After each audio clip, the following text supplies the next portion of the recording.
Bueno, cuando un elemento lo consideramos partícula, eso lo tenemos que tener claro. Entonces, si yo tengo un objeto moviéndose sobre una trayectoria, supongamos que el objeto se va a mover entre el punto A y el punto B. Supongamos que esa distancia que hay del punto A a ese punto B son 200 metros. Si el objeto fuera, por ejemplo, un barco perfectamente me puede medir 50 metros.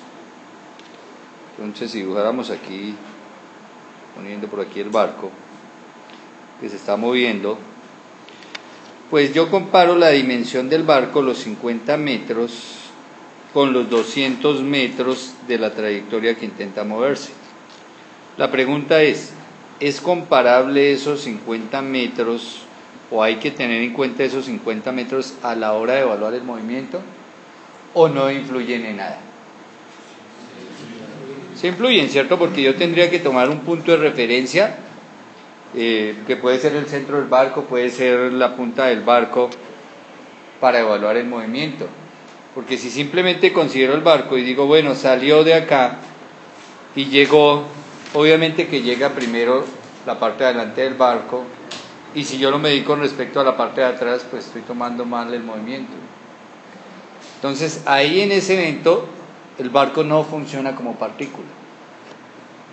Pero si es en un recorrido que va a ser de 2000 y ni siquiera metros, sino de 2000 kilómetros, entonces ¿qué son 50 metros al lado de 2000 kilómetros? Entonces, si yo por ejemplo paso esos metros a kilómetros, estaríamos hablando de 0,05 kilómetros. ¿Qué es ese valor? 0,05 al lado de 2000, algo bien ínfimo. Entonces, en ese caso, el barco sí lo puedo considerar como partícula. Entonces, un elemento lo puedo considerar como partícula cuando sus dimensiones son ínfimas comparadas con las dimensiones del movimiento. Eso es lo que vamos a trabajar acá, el movimiento de partículas. Vamos a hacer el estudio de movimientos de estas partículas. Ahora, los tipos de movimientos que se pueden dar son un movimiento curvilíneo en cualquier dirección. En cualquier dirección, sin embargo, que esté en el plano, que ese movimiento sea en un plano. Supongamos un automóvil que sale del punto A, llega al punto B, pero todo este recorrido lo hizo a través de una carretera y esa carretera estaba sobre un llano. Esa carretera era lo más plana que usted se puede imaginar. Entonces, a pesar de que él hizo curvas, ¿cierto? Y puedo decir que caminó en dos direcciones. Si yo represento aquí la dirección X, aquí la dirección Y, puedo decir que se movió en 10 direcciones, porque se movía adelante, pero también se movía hacia arriba. ¿Listo? Pero esto es como si yo estuviera viéndolo de techo, desde el espacio. Pero si está sobre una superficie totalmente plana, fíjese que no bajó y tampoco subió. Ahora, otro tipo de movimiento que se me puede dar es que el objeto se mueva en línea recta. Exactamente en línea recta. Quiere decir que esa carretera, primero, va siempre derecha, no tiene ninguna curva. Y segunda, la carretera es totalmente horizontal, no tiene ni subidas ni bajadas, totalmente horizontal. Y entonces yo puedo suponer que se mueve ahí. Otro tipo de movimiento que sería ya más general, entonces podría considerarlo en 3D, que la partícula arranca su trayectoria en un punto en el espacio y se mueve espacialmente. Entonces, este movimiento espacial estaría ubicándolo yo en 3D.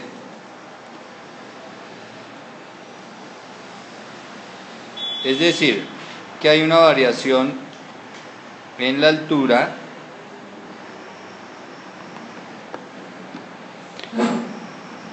y hay una variación en la longitud y en el ancho. Sería un movimiento tridimensional. Vamos a estudiar esos tres movimientos. Vamos a empezar con el más sencillo de todos, el movimiento en línea recta.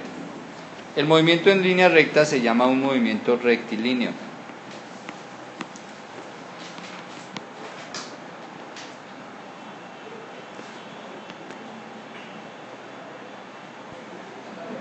Entonces dimos que este movimiento sucede en línea recta, pero la partícula puede ir hacia adelante o hacia atrás. Entonces si yo le pongo una trayectoria rectilínea, yo me supongo que la partícula que se mueva puede ir de una posición A a una posición B,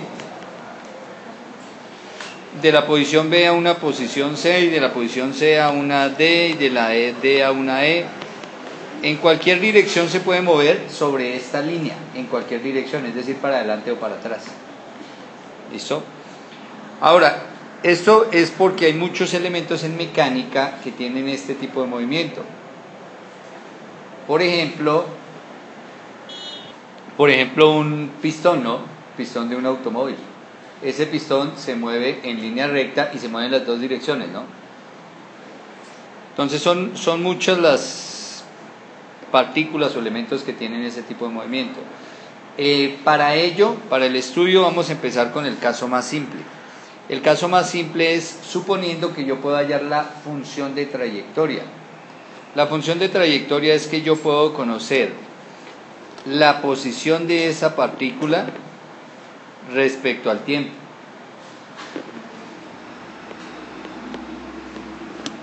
X va a ser la posición. Entonces yo voy a colocar un punto de referencia. El punto O. Y a partir de ese punto de referencia donde voy a colocar el observador, entonces aquí vamos a colocar el ojo del observador, ese observador está con un cronómetro en la mano y está viendo la partícula. Si la partícula salió del punto A, entonces voy a decir que esa fue la posición inicial, la posición donde inició el movimiento. Fíjese que la posición donde inició el movimiento no está sobre el observador, ¿no? Podría estar, pero no está. Ahora, esa partícula dijimos que se mueve de la posición A la posición B. Entonces vamos a decir que este fue la primera posición donde paró. Esta sería la segunda posición. Esta estaríamos hablando de la tercera posición. Y aquí estaríamos hablando de la cuarta posición. Si yo logro matemáticamente establecer una relación de cómo está cambiando la posición con respecto al tiempo, o sea, si yo logro establecer esta ecuación, que se puede hacer mediante polinomios, puedo determinar de esa partícula la velocidad media y la aceleración media. Pero entendamos lo siguiente, esa partícula puede salir de A hacia B y puede ir todo el tiempo en la misma velocidad o todo el tiempo cambiando su velocidad. Luego puede salir de B hacia C, de igual manera, puede ir con la misma velocidad o todo el tiempo cambiando velocidad. Yo puedo establecer un promedio de velocidad. ¿Listo? Bueno, ¿cómo se hace? Si yo logro determinar la función de posición con respecto al tiempo, para establecer la velocidad lo que tenemos que hacer es diferenciar. Diferenciar es decir, derivar. Entonces, cuando yo derivo esa ecuación con respecto al tiempo en ambos lados,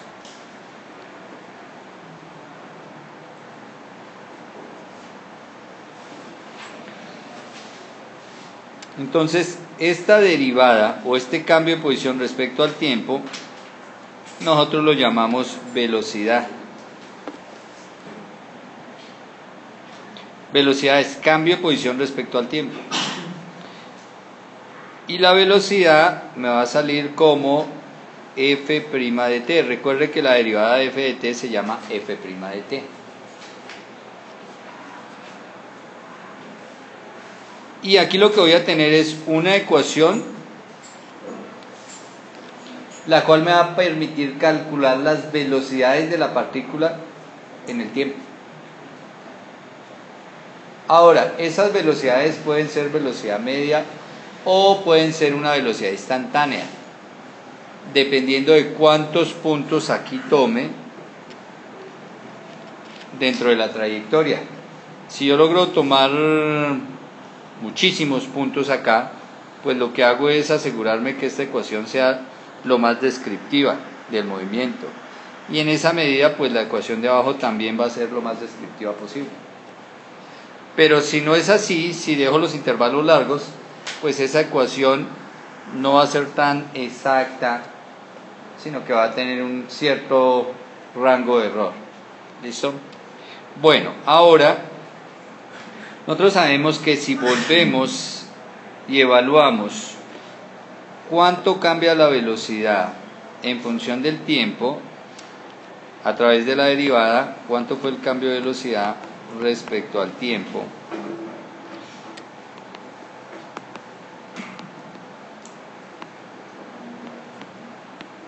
estaríamos hablando de la derivada, es decir, bueno, primero el cambio de velocidad respecto al tiempo se va a llamar o se llama aceleración.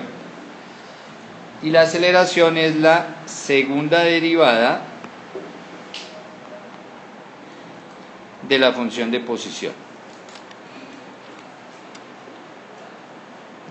Bueno, este es un problema de los clásicos de movimiento rectilíneo. Entonces dice, una partícula se mueve en trayectoria rectilínea y la ecuación x de t igual a 3t cuadrado menos 5t más 3e a la menos 2t describe la posición de esta, de la partícula. A.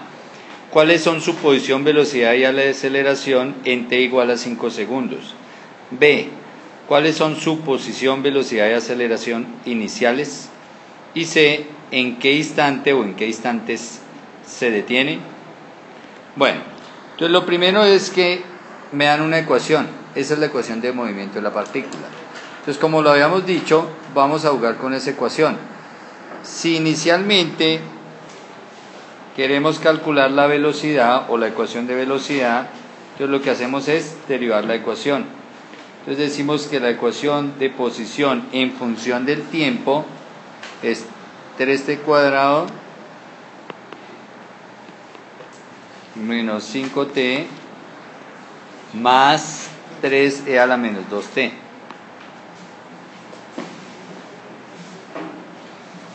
Si yo derivo esta ecuación respecto al tiempo, entonces ya sabemos que la derivada me da la velocidad. Entonces voy a decir que la velocidad en función del tiempo es igual, bueno, la derivada de 3t cuadrado pues 6t, la de menos 5t menos 5, la de 3e a la menos 2t es menos 6e a la menos 2t. Bueno, aquí nos falta arriba en el problema hacer la descripción de las unidades. Entonces supongamos que el tiempo todo está medido en segundos, la longitud en metros. Tiempo en segundos, longitud en metros. Quiere decir que esta ecuación de posición tendría unidades de metros, esta ecuación de velocidad tendría unidades de metros por segundo, y ya sabemos que si derivamos nuevamente la ecuación respecto al tiempo, la última que teníamos, la velocidad respecto al tiempo, entonces vamos a obtener la aceleración, la ecuación de aceleración. En este caso la aceleración es 6, ¿cierto? La derivada de 6t es 6, la derivada de una constante, menos 5 es una constante que está solita, 0, más 12 e a la menos 2t. Y esta ecuación también estaría dada en metros sobre segundo cuadrado.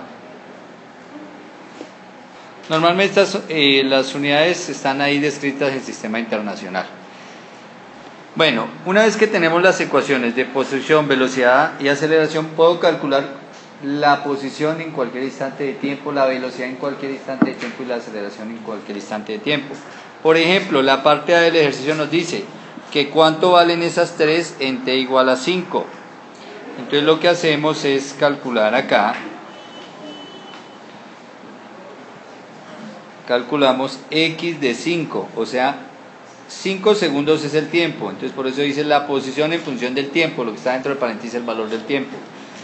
Y esto será igual a 3 por 5 al cuadrado menos 5 por 5, estoy reemplazando todas las t's por el valor de tiempo, que son 5 segundos, más 3 e a la menos 2 por 5 segundos.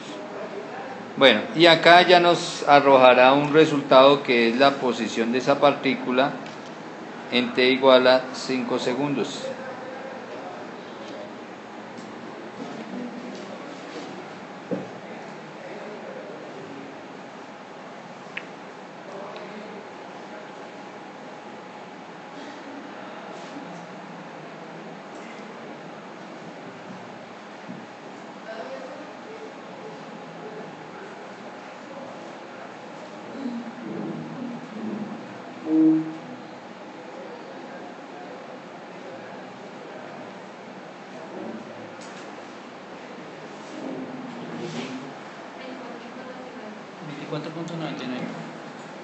Bueno, como dijimos que aproximadamente,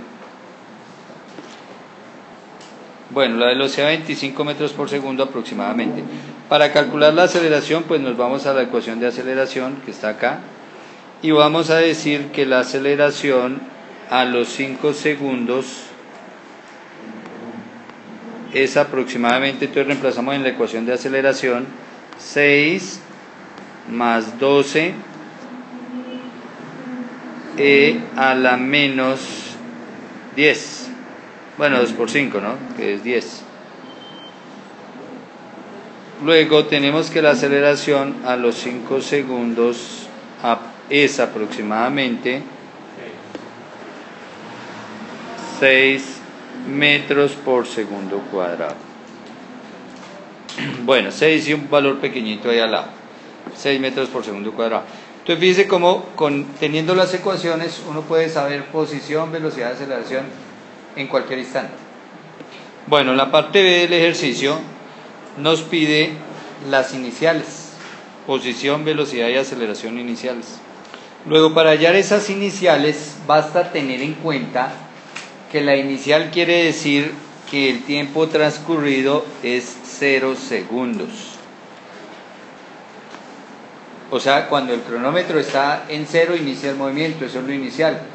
Entonces, cuando el cronómetro estaba en 0, ¿dónde estaba la partícula? ¿Qué velocidad llevaba en ese momento? ¿Qué aceleración tenía? No necesariamente tiene que estar en el reposo, a menos que el problema lo diga, o a menos que, por ejemplo, sea un pistón y esté en alguno de los dos extremos de su trayectoria. Se esté devolviendo, se vaya a devolver, esté en el extremo de su trayectoria, ahí arranca con una velocidad 0, por ejemplo. Y si yo tomo de referencia a un extremo, la posición también la podría tener en 0. ¿Listo? Bueno, si reemplazamos en las ecuaciones, entonces yo digo aquí que la posición a los 0 segundos